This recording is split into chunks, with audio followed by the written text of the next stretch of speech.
Hello and welcome to the What the Flex podcast series, where we chat to some of the best athletes from all over the globe about fitness, lifestyle, social media, and what it means to be an athlete in the 21st century.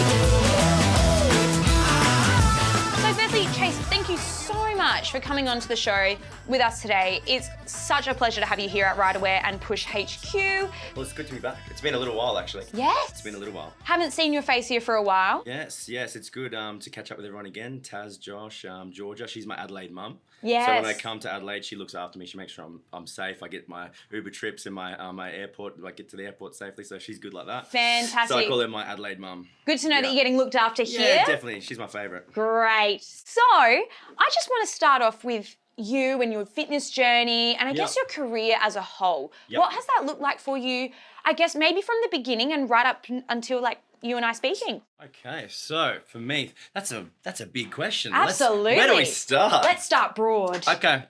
So like with my fitness journey and stuff like that? Yeah. So basically played sports all my life. So my favourite sport would probably be rugby league, athletics, so like sprinting as well, anything track and field, anything explosive basically. So that's where it all started for me, it was like football. And so I was playing football, rugby league when I was at school. And at school, you obviously have to start training because the competition gets bigger and stronger. And for me personally, I'm not a big guy. So if I had to train, I had to put on a little bit of size. I had to get some strength. I had to be more explosive. So to do that, I had to train, obviously. Because when you're young, you don't really realize how important training is for sport. I just think I just rock up on the day and just do my thing. But as you get older, you realize you got to train. And obviously, it's going to help increase your performance, your strength. It's going to increase your endurance. So I got better and better and better. Then I just got addicted to training itself. So then football, obviously, I got a couple of injuries. So what was my first injury? I did my rotator cuff. So that was one injury that's probably not good for when you were trying to lift weights as well. And then I also did my knee, which I'm still going through at the moment. So I'm sort of like training around it and stuff like that. But once I got injured, I couldn't really play footy any longer. So I just stuck to the gym. And it wasn't until, like, I used to train like, as most guys do, like the bro split, like the chest, the back day, the leg day, that sort of stuff. I used to do that sort of stuff. But I sort of moved away from that, sort of found functional training. So with my fitness career, the way it's changed is I got an opportunity with my brother, my older brother, Sean, and he rang me one day. And this is when my footy career, I wasn't going pro or anything. I was just doing it for the fun of it. He gave me a call and he said, "Hey, have you heard about F45? Have you guys heard about F45? Yeah, right. So it's huge here. Yeah, well, this is how my whole fitness thing changed, my fitness journey changed. So this was back in 2014, I think it was, because I was just doing the bro splits, just trying to get jacked, just trying to look big, you know what I mean? And then he called me and he said, "Hey, what do you think about F45? And I was like, "I'd never heard of it. What is that?" And he goes, "It's a gym." So he said, "Go suss it out." And so this is like the last game I ever played of football. This is like the last week of football I had. And I had my grand final this same day. And he said, "Go suss it out." And I said, "I'll do it on Saturday. I've got my grand final. I'll go before," because I thought I was super fit. And they kicked my ass. Basically, by the end of it, I was done. And I still had a football grand final to play straight after.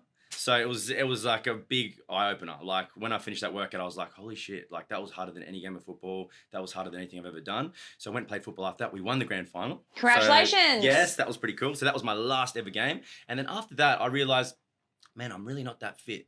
Like, don't get me wrong, compared to the average person, I'm fit. But when I did that functional circuit, I was like, man, I got some work to do. So I was weighing in at about, what was I weighing? I was around the 90 mark. And at the moment, I'm sitting around 80. So it can show you a big difference. Like, don't get me wrong, I'm still strong and still relatively fit to the average person. But before doing that, I thought I was super fit. So yeah, anyway, like fast forward to now, I've just been involved in F45 and functional training. It's been HIIT style training. So for example, a Monday, a Wednesday and a Friday is cardio. A Tuesday and a Thursday is strength. And then a Saturday is like a tribrid. So it's a combination of everything.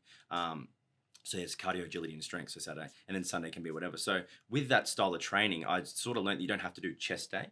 You don't have to do back day. You can do them all together and you burn more calories, you become more functional, you become more fit and you perform a lot better. So basically what I do now is I train my own style. I have my own complete style. So there's no set like routine. It's like wake up in the morning, I'll say, hey, my back's sore, my legs are sore, so I'll train this instead. Or I might go for a swim today. So I've fully changed my training style to just be fully functional. And to be honest, I get awesome results from it. Now, with all this training that you've been doing, Mm-hmm. you've got to complement it with nutrition. And you said that you were on 24/7. Definitely. Now you're speaking my language. Yeah. Yes. Let's go into that because I know you're pretty big on, fad diets, Yes. you've tried them all. Yep.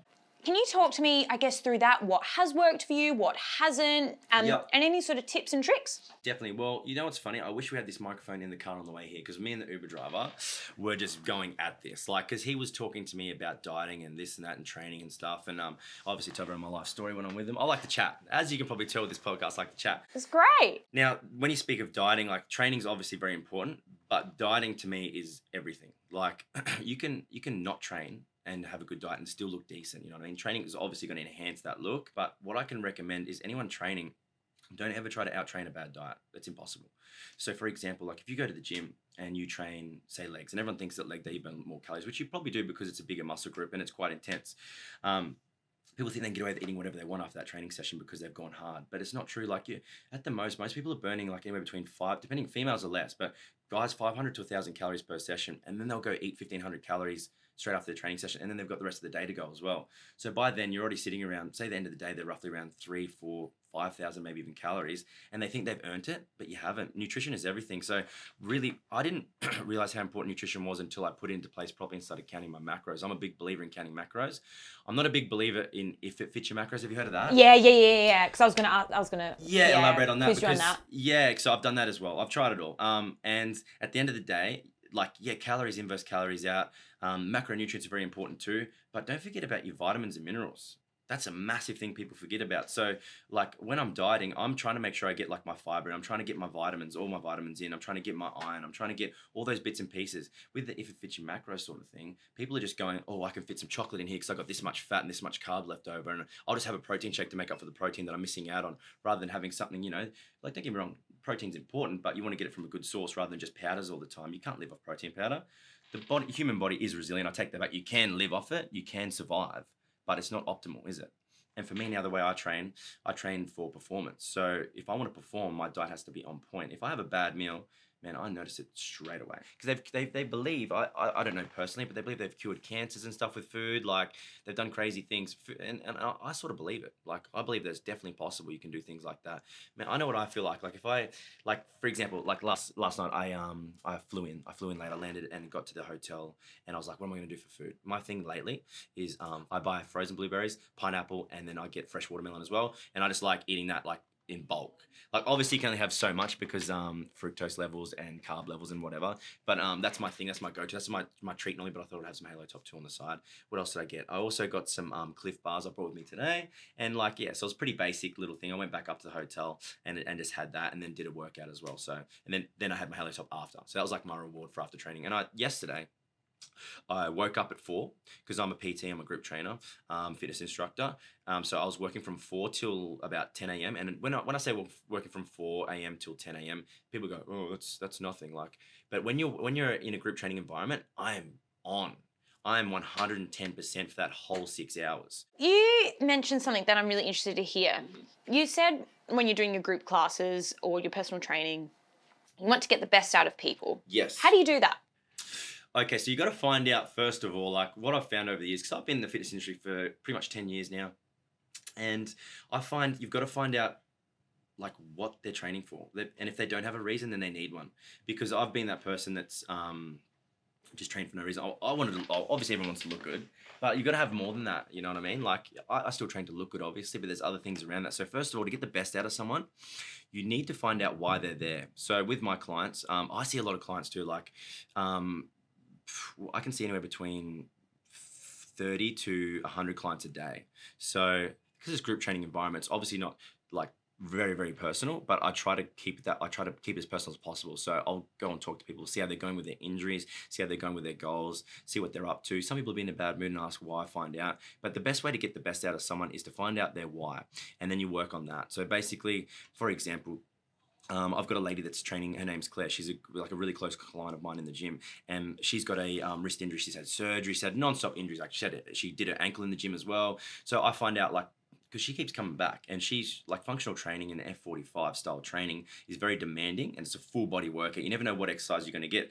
So I say to her, like, why don't you rest and recover? And she goes, I don't want to get out of shape for a start. I want to get my health back. I want to feel good. I want to get this injury like sorted out. And don't get me wrong, training is great because it obviously maximizes blood flow. And with blood flow, you get nutrients through the blood to the area that's injured. So it's going to help recover. So for her example, I'll find out why she's training, where she wants to get to, if she wants to get to a certain body weight, if she has any like goals, like, hey, do you want to do a chin up? Because females, it's very hard to do a chin up, upper body strength. So for example, I'll just find out what their goals are and then we just push towards those. Because I do one-on-one stuff as well. I work with a lot of athletes like MMA fighters and things like that. So basically, they're just trying to get super crazy fit. So that's pretty easy for me because that's what I specialize in. Like fitness is me. But yeah, like I just find out what their goals are, what they're heading towards, and for those people that don't have those, I help them build goals and rewards and things that to aim for, like milestones. So that's the best way to get the best out of people and even out of myself. Like if I don't have a why, my training sort of goes to crap. Really, to be honest, I've got. Not that it's like really ever gets really bad, but I've got no purpose. You know, you need a purpose for why you're in the gym. So that's basically how you get the best out of people, finding their why and then attacking those goals and setting goals along the way. So finally, I guess I just want to know and pick your brain a little bit. What's the best advice you could give to people? In fitness or in life? Go for it. Let's keep it fitness related because I'm not a philosopher of life. I'm really good at fitness and I've been doubling down on fitness. So what's the best bit of advice I give on fitness? Basically, this is okay. It's pretty easy actually. What I would do is don't train a certain way that everyone else is doing. So that's the big mistake I made. Like even with your eating too. So I'm gonna dive into this one. So the biggest piece of advice I can give is do you. So don't do what your mate's doing. If your mate's going and doing a bro split at the gym, don't go running if you don't like running. Like find out what you like and try everything.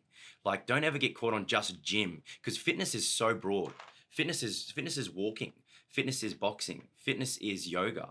Fitness is, hey, if you want to play golf, like fitness can be anything. It doesn't have to be the gym. So don't get caught up in going, oh, gym, I must go gym, like a zombie. I'm going to the gym. Everyone goes to the gym. I'm going to lift weights. It doesn't have to be exactly that. It can be any style of fitness. You know what I mean?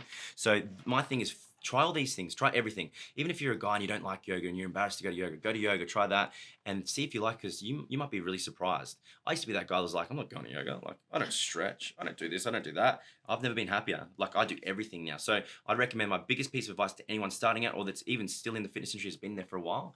Try things you haven't tried before and learn to find out what you like. Don't do what everyone else is doing. Don't get caught up in it. Yeah, be an individual. And not like just be an individual, but enjoy your training. Yeah, don't force your training. Don't go to the gym if you don't feel like going to the gym. Do something that you want to do.